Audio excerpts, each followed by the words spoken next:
Bonjour, bienvenue au Talk Orange Le Figaro. Aujourd'hui, nous recevons Claude Guéant, ministre de l'Intérieur. Claude Guéant, bonjour. Bonjour, Carl Meus. Merci d'être avec nous. Le premier tour des cantonales a eu lieu hier, dimanche. Le Parti socialiste a obtenu 25% des voix. L'UMP est aux alentours de 17% et le Front National au-dessus de 15%. Quelles leçons tirez-vous de ce premier tour de scrutin ? Écoutez, beaucoup de choses ont déjà été dites sur ces cantonales. Je crois qu'il faut d'abord faire parler les chiffres, parce qu'on leur fait dire beaucoup de choses qui ne correspondent pas tout à fait à la réalité. Vous-même, hier, avez annoncé des chiffres qui globalisaient les candidats de droite, parce que vous trouviez la droite à 32%. C'est vrai, je confirme ces chiffres, ils sont rigoureusement exacts. Ce qu'on m'a reproché, c'est de ne pas additionner les voix de gauche, tout simplement parce que je ne m'y sentais pas autorisé, étant donné les dissensions qui existent au sein de la gauche. Dire que le parti de gauche doit être confondu avec le parti socialiste, ça me semble un peu abusif, alors même qu'il y aura un candidat contre le parti socialiste et qui attaque le PS de façon virulente. Mais j'ai donné tous les chiffres, donc l'addition était facile à faire. Alors, ce que l'on peut dire, c'est qu'il y a deux comparaisons qui sont possibles. La première comparaison, c'est avec les élections régionales de l'année dernière, qui ont connu un taux de participation qui est à peu près du même ordre. Et ce que je remarque, c'est que la gauche, l'année dernière, au régional, au premier tour, avait 53% au total des voix. Cette fois-ci, elle en a 48,7%. Ce n'est donc pas un triomphe.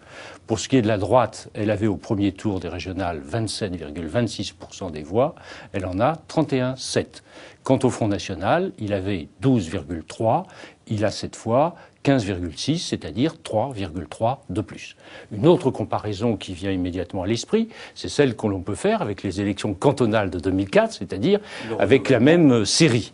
Ce que je note, c'est que le PS est en recul de 1,4, donc ce n'est pas le triomphe qui est annoncé. L'UMP est en recul, c'est vrai, de 4 points, et le FN est en progression de 3,1 points.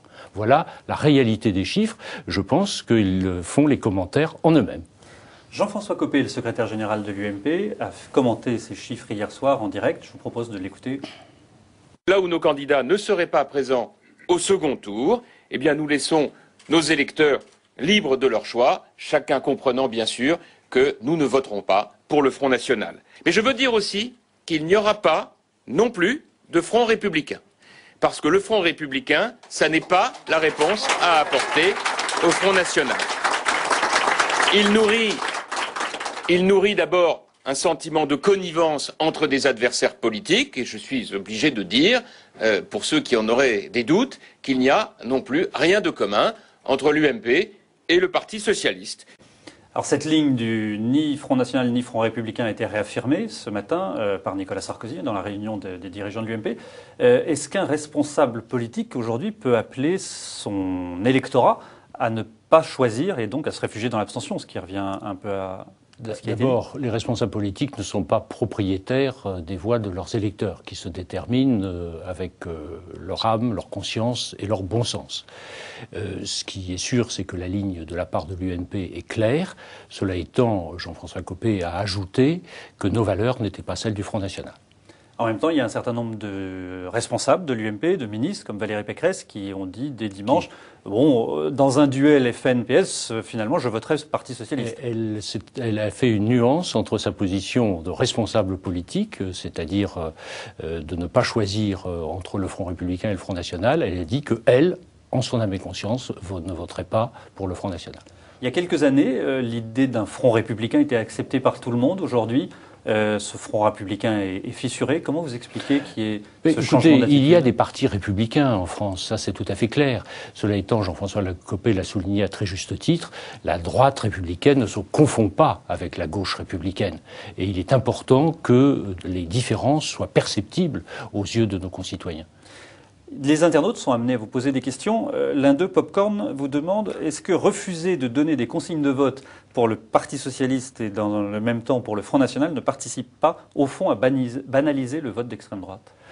Non, écoutez, je crois que avoir l'idée que des responsables donnent des consignes de vote et entendent qu'elles soient respectées, c'est une vue d'un autre temps. Les gens sont libres. Cela étant, l'UMP l'a dit avec beaucoup de clarté et de force, les valeurs du Front National ne sont pas celles de l'UMP.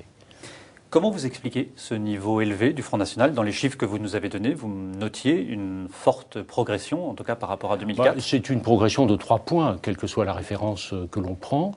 Je pense que la raison en est qu'un certain nombre de gens se réfugient dans les bras du Front National, si je puis dire, parce qu'ils ont le sentiment que les partis de gouvernement ne se préoccupent pas suffisamment de leurs problèmes de tous les jours, de ceux auxquels ils attachent, eux, de l'importance. C'est donc un échec, quelque part, de la politique des gouvernements depuis un certain nombre d'années. Je pense que, en tout cas, c'est un appel, et je crois qu'il faut prendre ce problème à bras-le-corps. Et alors, de quelle manière vous pouvez, à ce moment-là, répondre à l'attente de ces électeurs? Écoutez, dans le domaine qui est le mien, par exemple, celui de la sécurité et de l'immigration, il convient de répondre à l'attente de nos concitoyens.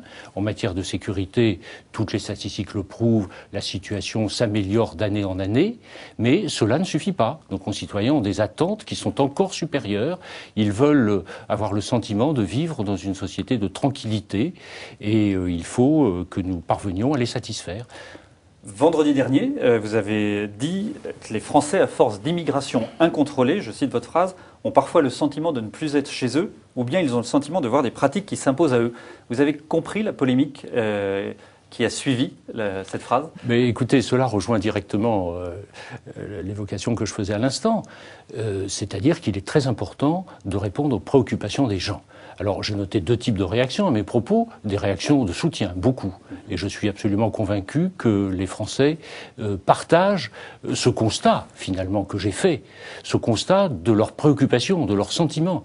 Et puis, j'ai entendu un certain nombre de critiques, venant notamment du Parti socialiste. Je dois dire que je les comprends moins, parce que précisément, nous sommes au cœur du débat politique. Si nous persistons à nier des réalités qui sont évidente aux yeux de nos concitoyens, eh bien, nous préparons le lit des extrêmes.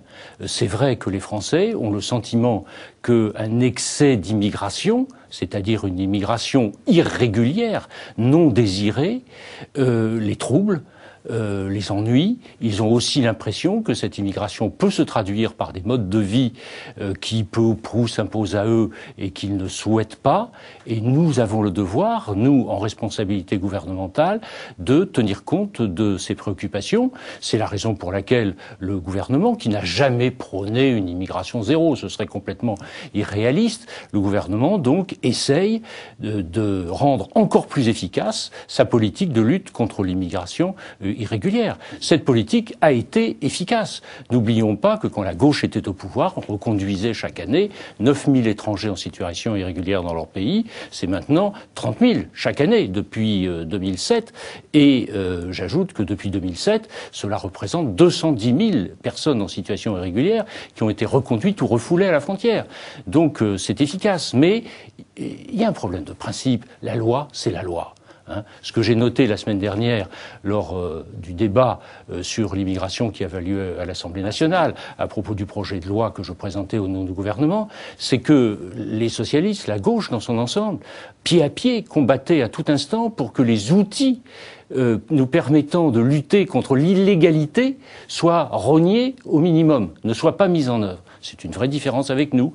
Nous disons bienvenue aux étrangers que nous acceptons sur notre sol. Nous disons que ceux qui viennent ou restent de façon irrégulière doivent rentrer chez eux.